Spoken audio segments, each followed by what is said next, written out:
ఉమ్మడి ఆదిలాబాద్ జిల్లాలో విస్తారంగా వర్షాలు కురుస్తున్నాయి. ఎడతెరిపి లేకుండా కురుస్తున్న వర్షాలతో వాగులు పొంగి పొర్లుతున్నాయి. కొమరం భీం, ఆసిఫాబాద్, మంచిర్యాల జిల్లాల్లో పలు చోట్ల కల్వర్టులు, తాత్కాలిక వంతెనలు దెబ్బతిన్నాయి.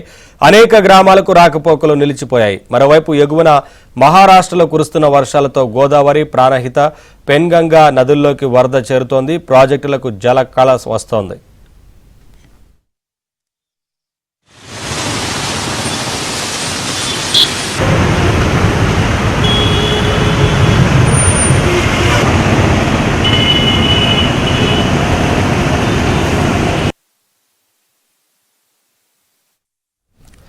కడెం ప్రాజెక్టుకు 3000 క్యూసెక్ల ఇన్ఫ్లో వస్తోంది. పూర్తి స్థాయి నీటి మట్టం 700 అడుగులు కాగా ప్రస్తుతం 689.700 అడుగుల నీటి మట్టం ఉంది.